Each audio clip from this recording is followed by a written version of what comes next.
He had 6 touchdowns?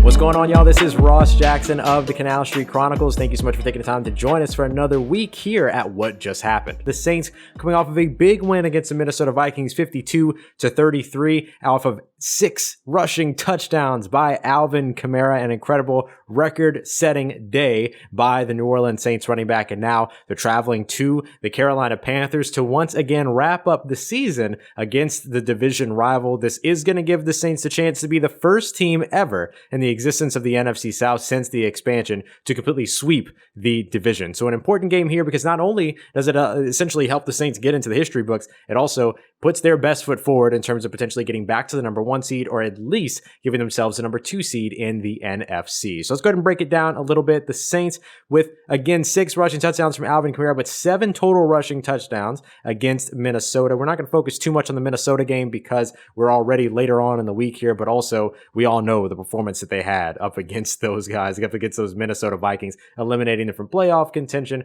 becoming the second time that the Saints have run for over 6 touchdowns in the last 3 years, or 6 or more touchdowns the last 3 seasons, and they become 2 now of the 4 teams to have done it since 1970. So pretty incredible stuff for the Saints, and Drew Brees in that very same game going over 80,000 career passing yards as well. So lots of great milestones there for the Saints, the offensive line playing well. So a lot of momentum going into this one. However, they didn't come out of that game unscathed. So before we get to the full Carolina preview, we should quickly talk about Kwon Alexander. He's now out for the rest of the season, not just the regular season, but also the postseason with an Achilles tear. So he is done. The Saints got a good amount of games with him, and he helped to cultivate a position that now Alex Anzalone will be stepping back into. So it'll be interesting to see how much of Alex Anzalone's original role that he had at the beginning of the season is what he's actually going to carry on, or if there were some adjustments made to the roles of that position thanks to what Kwon Alexander was able to bring,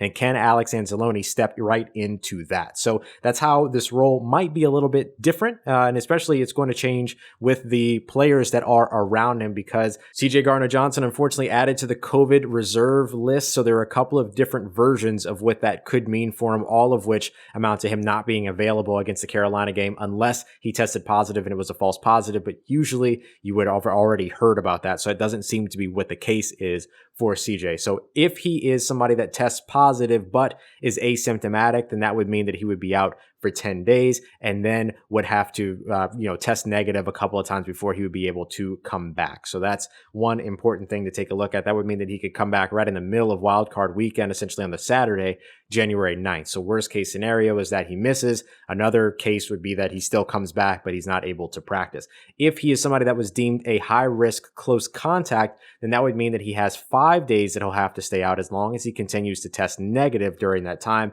Could be back January 4th, which would mean that he would be eligible to practice before the wildcard round should the Saints play there. The good news for the Saints at the slot position without CJ Gardner-Johnson is that Patrick Robinson has been designated to return off of injured reserve. So that's another big change and shift for the Saints defense, who are undergoing some changes right now based on injury. Trey Hendrickson, though, looking like he's coming back. We'll talk about that in a moment. But Patrick Robinson could find his way back on the field as early as this weekend, with him being designated to return. As long as he looks good in practice and proves that he's healthy, he could be back on the field, which would be great for the Saints going up against a team with 3 very talented wide receivers over there in Carolina. Now, let's get to the Carolina preview here, and we'll talk a little bit more about the defense and some of the injuries, particularly on the back end as we go through this. No Christian McCaffrey or Mike Davis in this game, so I would expect a heavy dose of Curtis Samuel getting involved in the run game, as well as some of their reserve or third string, if you want to say, running backs that they have available in their stable there in Carolina. This is actually kind of good news for Alex Anzalone coming in. It's not like he's coming back into his first full-time action and then having to go ahead and defend against a guy like Christian McCaffrey or anything like that. So it'll be interesting to see how Carolina tries to offset those losses, but it does take a little bit of the pressure off of the Saints defense, who's going to be working to try to find an identity in this game in terms of what their identity is for the defense going into the playoffs based on a couple of, let me just say, inconsistent performances here toward the end of the season, although there's a lot of context around that we've discussed in previous episodes. I would also expect a lot of passing from Teddy Bridgewater and this Carolina offense. Again, 3 very talented wide receivers receivers and Robbie Anderson, DJ Moore, and Curtis Samuel. So they will have a lot of opportunities there. And I think Teddy Bridgewater kind of has something to prove here, because there is all the talk about whether or not the Carolina Panthers are going to pursue a rookie quarterback in this draft. Teddy Bridgewater doesn't want to just be a bridge quarterback to a younger talent. He wants to be a franchise quarterback in the NFL and remain in that status.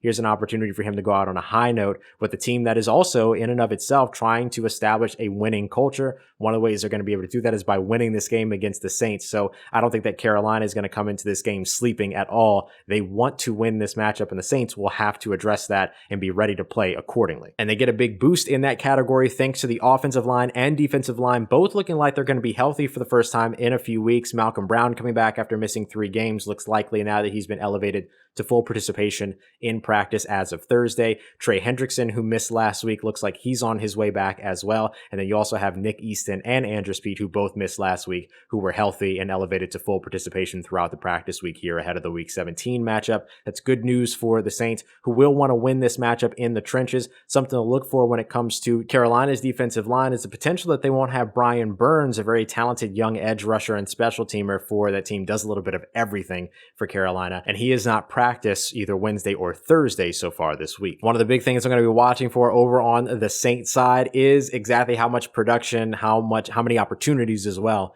Alvin Kamara gets in this game. He is just 68 yards away from getting his first 1,000-yard rushing season. That is a great landmark for him and something that the Saints and he very much will care about. The Carolina Panthers have given up 8 68-plus yard rushers so far this season through 15 games, and the last time that these two teams met, Alvin Kamara ran for 83, so it looks like he is likely to hit that mark if he gets the opportunities. Sports Betting Dime is also giving him the odds 10-11 that he's going to end up doing it. So the Saints need this win if they want to at least establish themselves as the number 2 seed in the NFC. They need a little bit of help to climb back to the number 1 seed, which includes a Seattle win against the San Francisco 49ers in Arizona. Remember, San Francisco not able to play in their home stadium for the rest of the season here. And then, of course, they also need Mitch Trubisky and the Chicago Bears to knock off the Green Bay Packers. All 3 of those games, of course, the NFL has flexed to play all at the same time. So there'll be some scoreboard watching and some score checking at halftime, I'm sure. So we'll see exactly what it is that goes on for the Saints this weekend and how all of the pieces fall into place. But if the Saints don't win, then none of those other pieces matter. So expect the Saints